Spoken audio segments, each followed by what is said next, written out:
નમસ્કાર દર્શક મિત્રો, હું યોગેશ પટેલ લાઈવ ભરૂચ ન્યૂઝ ચેનલમાં આપનું સ્વાગત કરું છું. નિહાળી આજના સમાચાર. ભરૂચ જિલ્લા ભાજપ દ્વારા કેન્દ્રીય બજેટ અંગે જનજાગૃતિ લાવવા માટે ભરૂચ ડિસ્ટ્રિક્ટ બેંકના સભાખંડ ખાતે પત્રકાર પરિષદ યોજી માહિતી પૂરી પાડી હતી. ભરૂચ જિલ્લા ભાજપ દ્વારા કેન્દ્રીય બજેટ અંગે જનજાગૃતિ લાવવા ડિસ્ટ્રિક્ટ બેંકના સભાખંડ ખાતે પત્રકાર પરિષદ યોજી હતી. આ પત્રકાર પરિષદમાં સુરતના પૂર્વ મેયર તથા સાઉથ ઝોન ઇન્ચાર્જ જગદીશ પટેલે વડાપ્રધાન નરેન્દ્ર મોદીના નેતૃત્વમાં નાણામંત્રી શ્રી નિર્મલા સીતારામન દ્વારા રજૂ કરાયેલ બજેટ 2047ના વિકસિત ભારતના રોડમેપ તરીકે ગણાવ્યું હતું. તેમણે બજેટને સર્વગ્રાહી અને વિકાસલક્ષી ગણાવી કૃષિ, મહિલા સશક્તિકરણ, ટ્રાન્સપોર્ટેશન, સેમિકન્ડક્ટર અને AI જેવા ક્ષેત્રોને પ્રાધાન્ય આપ્યું હોવાનું જણાવ્યું હતું. પ્રદેશ પ્રવક્તા CA મહાવીર જૈને MSME માટેની જે જોગવાઈઓ, કેમિકલ પાર્ક તથા નવા ઇન્કમટેક્સ કાયદાથી ભરૂચ સહિત ઔદ્યોગિક વિસ્તારોને લાભ થવાની આશા વ્યક્ત કરી હતી.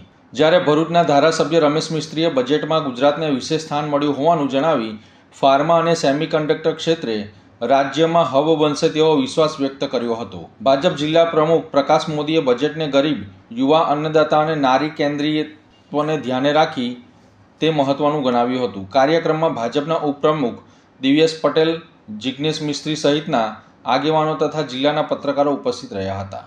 ગત તારીખ 1 ફેબ્રુઆરીના દિવસે આદરણીય વડાપ્રધાન માનનીય શ્રી નરેન્દ્રભાઈ મોદીના નેતૃત્વ હેઠળની આ સરકારે આદરણીય નાણામંત્રી નિર્મલાજી સીતારામન દ્વારા દેશના આગામી વર્ષના વિકાસનો નકશો કંડારતું સામાન્ય બજેટ જે રજૂ કર્યું અને એમાં તમામ વર્ગોની સુખાકારી અને સુવિધા માટે અનેક પ્રકારની ચિંતાઓ કરીને એને લક્ષીને જોગવાઈઓ કરવામાં આવી. એને સમાજના તમામ સ્તરેથી વ્યાપકપણે આવકાર પણ મળ્યો છે અને આ બજેટની જે લાભદાયી યોજનાઓ છે તે જનસામાન્ય સુધી પહોંચાડવાનો ભારતીય જનતા પાર્ટીએ પ્રયાસ કર્યો છે અને વિવિધ વર્ગોના યોગ્ય સંવાદના માધ્યમો સર્જીને જે તે વર્ગને એની યોજનાઓ વિશેની માહિતી પહોંચાડવાનું બીડું ઝડપ્યું છે. તે અંતર્ગત આજે ભારતીય જનતા પાર્ટી ભરૂચ જિલ્લાના આગેવાનો દ્વારા પત્રકાર વાર્તાનો આ કાર્યક્રમ રાખીને આપ સૌ પત્રકાર મિત્રો મારફતે બજેટની લાભદાયી યોજનાઓ જનસામાન્ય સુધી પહોંચાડવાનો પ્રયત્ન કર્યો છે. મોટા પ્રમાણમાં ઉપસ્થિત સૌ અખબાર નવીશોએ, વિવિધ ઇલેક્ટ્રોનિક, પ્રિન્ટ અને સોશિયલ મીડિયાના આગેવાનો અને પ્રતિનિધિઓએ આ પત્રકાર વાર્તામાં ઉપસ્થિત રહીને કાર્યક્રમને સફળ બનાવ્યો છે. ભરૂચ RTO દ્વારા સફેદ LED લાઇટ અંગે વિશેષ ડ્રાઈવ હાથ ધરી કુલ 94 જેટલા વાહન ચાલકો સામે દંડનીય કાર્યવાહી કરી 4.70 લાખ જેટલો દંડ ફટકાર્યો હતો. 23 જાન્યુઆરીથી RTO તંત્ર દ્વારા સઘન ચેકિંગ અભિયાન શરૂ કરવામાં આવ્યું હતું. RTO PR પઢિયારના માર્ગદર્શન હેઠળ RTO ઇન્સ્પેક્ટરોની અલગ અલગ ટીમો બનાવી શહેર તથા હાઈવે પર ચેકિંગ હાથ ધરવામાં આવ્યું હતું. જેમાં નાના મોટા વાહનોમાં ગેરકાયદેસર રીતે લગાવવામાં આવેલી આંખોને આંજી દેતી સફેદ LED લાઇટો સામે કાર્યવાહી કરવામાં આવી હતી. આ અંગે RTO PR પઢિયારે જણાવ્યું હતું કે વાહન ચાલકો કંપની દ્વારા માન્ય હેડલાઇટ સિવાય LED લાઇટનો ઉપયોગ ન કરે. આવી લાઇટો માર્ગ અકસ્માતનું કારણ બને છે. તેમને લોકોને ગેરકાયદેસર LED લાઇટો દૂર કરવા અપીલ કરી હતી. વધુમાં RTO તંત્રએ ચેતવણી આપતા જણાવ્યું હતું કે આગામી દિવસોમાં મુખ્ય માર્ગો, નેશનલ હાઈવે તેમજ શહેરના આંતરિક રસ્તાઓ પર રાત્રિ ચેકિંગ વધુ સઘન બનાવવામાં આવશે. જો વાહન ચાલકો દ્વારા સ્વયં આવી લાઇટો દૂર કરવામાં નહીં આવે તો કડક કાનૂની કાર્યવાહી કરવામાં આવશે તેમ જણાવ્યું હતું. રોડ સેફટી એ દરેકના જીવનને સ્પર્શે એવું એક અગત્યનું વસ્તુ છે. જે અંતર્ગત વાહનની અંદર જે LED લાઇટ ફિટ કરવામાં આવે છે અને આપણે દર વર્ષે જે રોડ સેફટી માસની ઉજવણી કરીએ છીએ એની અંદર પણ દરેક વાહન ચાલકોને આપણે સમજ આપતા હોઈએ છીએ કે વાહનની અંદર જે એક્સ્ટ્રા LED લાઇટ ફિટ કરવામાં આવે છે એ ન કરાવવી જોઈએ. જેને કારણે વાહન ચાલકો અને સામેથી જે બી વાહન ચાલકો આવે છે એમને પણ વાહન ચલાવવામાં બહુ દિક્કત યાની કે તકલીફ આવે છે. જે માટે અમે લોકો વડી કચેરીની સૂચના મુજબ જે ગત મહિનાની અંદર અમે લોકો જે 23 થી 31 જાન્યુઆરી દરમિયાન અમે લોકોએ એપ્રોક્સિમેટ 100 જેટલા કેસો કરેલા છે અને એની અંદર 4.5 થી પોણા 5 લાખ જેટલી વસૂલાત કરેલી છે. અને જો મારી દરેક મોટી પબ્લિકને વિનંતી છે કે તમે લોકો LED લાઇટ કે હાઈ વોલ્ટના લાઇટ ન લગાવો, જે કંપની માન્ય હોય એ જ બલ્બનો યુઝ કરો, જેથી રોડ એક્સિડન્ટનો ઘટાડો આવે. દરેકના પરિવારમાં કોઈકની કોઈક એવા સભ્ય હશે કે જે આ પ્રકારના યુઝ કરતા બલ્બ કે LED લાઇટનો ઉપયોગ કરતા હશે, પરંતુ એમને ખ્યાલ નહીં હોય કે આવી LED બલ્બ વધારાની જે યુઝ કરવાથી લોકોને કેટલું નુકસાન થાય છે, કેટલા લોકોના જીવ જોખમાય છે. જો આ બાબતે પબ્લિકની અંદર જ અવેરનેસ આવે એવું ઈચ્છનીય છે. અને RTO ભરૂચ હંમેશા પબ્લિક અવેરનેસ માટે હંમેશા આગળ આવશે અને લોકોને સમજાવવાનો પણ પ્રયત્ન કરશે. અને જો ન સમજે તો પછી દંડીય કાર્યવાહી પણ કરવામાં આવશે. ભરૂચના થામ ગામમાં મુસ્લિમ સમાજના રહેતા લોકોના ખોટી રીતે ફોર્મ નંબર 7 ભરાયા હોવાના આક્ષેપો કરવામાં આવી રહ્યા છે. ભરૂચ જિલ્લામાં ખાસ મતદાર યાદી સુધારણા કામગીરી બાદ ગંભીર વિવાદો ઊભા થઈ રહ્યા છે. મુસ્લિમ સહિતના સમાજના લોકોના નામ મતદાર યાદીમાંથી કાપવા માટે સામૂહિક રીતે ફોર્મ નંબર 7 ભરાયા હોવાના આક્ષેપો ઉઠતા રાજકીય અને સામાજિક સ્તરે ભારે ચકચાર મચી ગયો છે. તંત્રને મળેલી માહિતી મુજબ જિલ્લામાં કુલ અંદાજે 89,000 જેટલી અરજીઓ નામ કાપવા માટે પ્રાપ્ત થઈ છે, જેની હાલ સુનાવણીની પ્રક્રિયા ચાલુ છે. કોંગ્રેસ અને આમ આદમી પાર્ટી સહિતના વિપક્ષોએ આરોપ લગાવ્યો કે મોટી સંખ્યામાં ફોર્મ નંબર 7 એક સાથે ભરી ચોક્કસ સમાજના મતદારોને ટાર્ગેટ કરવામાં આવ્યા છે.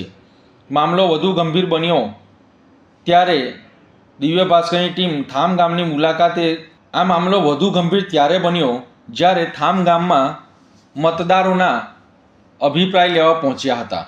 ગ્રામજનોના જણાવ્યા મુજબ થામ ગામમાં અંદાજે 150 જેટલા લોકોના નામ મતદાર યાદીમાંથી કાપવા માટે ખોટી સહીઓ સાથે અરજીઓ કરવામાં આવી છે. મતદાર અબ્દુલ મુસ્તફા ગોરજીએ આક્ષેપ કર્યો હતો કે સંજય નામના વ્યક્તિએ તેમને મૃત દર્શાવી નામ કાપવાની અરજી કરી છે, જ્યારે તેઓ સંપૂર્ણ હયાત છે. વધુમાં તેમણે જણાવ્યું કે તેઓ સંજય નામના વ્યક્તિને ઓળખતા પણ નથી. તો બીજી તરફ સલીમ અહેમદ પટેલે જણાવ્યું ગામના દાઉદભાઈનું નામ કાપવા માટે અરજી કરવામાં આવી છે, પરંતુ ચોંકાવનારી વાત એ છે કે અરજીકર્તા તરીકે દર્શાવેલ નામ અહેમદ આદમ પટેલનું 24 માર્ચ 2024ના રોજ અવસાન થઈ ચૂક્યું છે. મૃતકના પરિવારજનોના જણાવ્યા મુજબ ફોર્મ નંબર 7માં કરવામાં આવેલી સહી ખોટી છે. મૃત્યુ પામેલા વ્યક્તિના નામે અરજી થવી એ પણ ગંભીર ગેરરીતિ હોવાનું ગ્રામજનોએ જણાવ્યું હતું.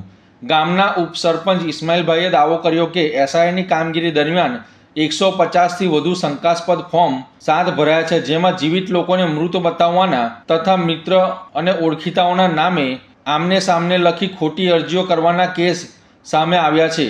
આ સમગ્ર મામલે તેમણે તટસ્થ તપાસની માંગ સાથે ભરૂચ મામલતદારને લેખિતમાં રજૂઆત કરી હોવાનું જણાવ્યું હતું. ગ્રામજનોને આ ઘટનાને લઈને ભારે રોષ જોવા મળી રહ્યો છે. ખોટી અરજીઓ કરનાર તત્વો સામે કડક કાયદેસરની કાર્યવાહી થાય અને સાચા મતદારોના નામ સુરક્ષિત રહે તે માટે તંત્ર દ્વારા તાત્કાલિક પગલાં ભરી તેવી સામૂહિક માંગ કરવામાં આવી હતી. અબ્દુલ મુસ્તફા વલી ગોરજી આ છે કે મને મૃત્યુ જાહેર કરી દીધો કોઈ સંજયભાઈ કરીને છે. એનો નંબર પણ છે, પણ મારી પાસે અત્યારે નંબર નથી. બાકી હું તમને મીડિયાને જાહેર કરી દે કે આ નંબર છે, મારા નંબર પર આપવામાં એ થયેલું છે. એટલે જે 7 નંબરનું ફોર્મ તમારા નામ પર ભર્યું છે? હા, 7 નંબરનું ફોર્મ મારા ઉપર ભરેલું છે ને એમનો નંબર બી છે સંજયભાઈનો. એ ગામના વ્યક્તિ છે? ના સાહેબ, એ ગામના તો કેમ કે ખબર જ નથી પડતી કે કોણ છે. મકસૂદ ઇસ્માઇલ ગફૂર, થામ ડેપ્યુટી સરપંચ.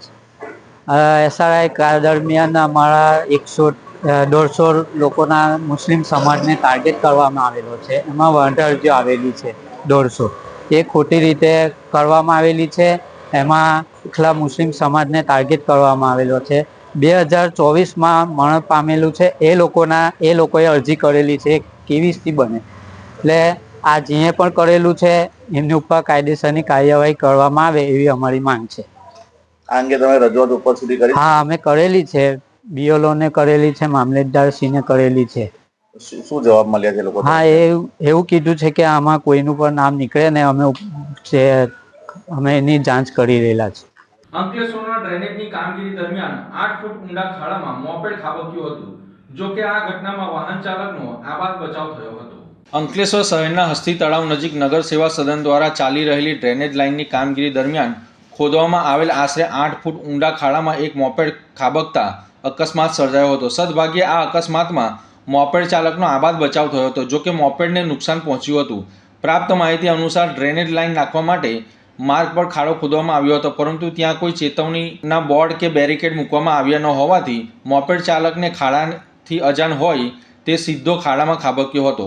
અકસ્માતની જાણ થતાં આસપાસના સ્થાનિકો ઘટના સ્થળે દોડી આવ્યા હતા અને ચાલકને બહાર કાઢવામાં મદદ કરી હતી. ઘટનાના પગલે સ્થાનિકોએ નગર સેવા સદન સામે સુરક્ષાના નિયમોની ગંભીર અવગણનાનો આક્ષેપ કર્યો છે. સ્થાનિકોનું કહેવું છે કે ખુલ્લા ખાડા પાસે કોઈપણ પ્રકારની સુરક્ષા વ્યવસ્થા ન હોવાના કારણે વાહન ચાલકો તેમજ રાહદારીઓ માટે ગંભીર જોખમ ઊભું થઈ રહ્યું છે. આવી બેદરકારીથી કોઈનો અકસ્માત સર્જાય તે પહેલાં તંત્રએ તાત્કાલિક પગલાં લેવા માટે માંગ ઉઠી છે. અંકલેશ્વર પોલીસ દ્વારા રાત્રિના સમયે વિશેષ વાહન ચેકિંગ ડ્રાઈવ શરૂ કરવામાં આવી હતી. અંકલેશ્વર શહેર પોલીસ દ્વારા ગત રાત્રિના સમયે 3 રસ્તા સર્કલ વિસ્તારમાં ઓચિંતી વિશેષ વાહન ચેકિંગ ડ્રાઈવ શરૂ કરવામાં આવી હતી. આ વાહન ડ્રાઈવ ચેકિંગ અંતર્ગત અનેક વાહન ચાલકો સામે દંડનાત્મક કાર્યવાહી હાથ ધરવામાં આવી હતી. જિલ્લા પોલીસ વડાના પરિપત્ર અનુસાર આ અભિયાન અંતર્ગત ટ્રાફિક નિયમોનો ભંગ કરનાર વાહન ચાલકો સામે સ્થળ પર દંડ વસૂલવાની કાર્યવાહી કરવામાં આવી હતી. ખાસ કરીને હેલ્મેટ વિના વાહન ચલાવવું, મોબાઈલ ફોનનો ઉપયોગ કરીને ડ્રાઇવિંગ કરવું, ગેરકાયદેસર નંબર પ્લેટ લગાવી તેમજ લાયસન્સ વગર વાહન ચલાવતા કેસોમાં પોલીસ દ્વારા કડક કાર્યવાહી કરવામાં આવી રહી છે. આ દરમિયાન અંકલેશ્વરના 3 રસ્તા સર્કલ વિસ્તારમાં પોલીસની ટીમો તૈનાત કરવામાં આવી હતી અને દોષિત વાહન ચાલકો સામે દંડનાત્મક કાર્યવાહી કરવામાં આવી હતી. આમોદ શહેરમાં રખડતા કૂતરાઓના ત્રાસને લીધે 3 જેટલા બાળકો પર કૂતરાઓએ હુમલો કરતા બાળકોને વધુ સારવાર અર્થે ભરૂચ સિવિલ હોસ્પિટલ ખાતે ખસેડવામાં આવ્યા હતા.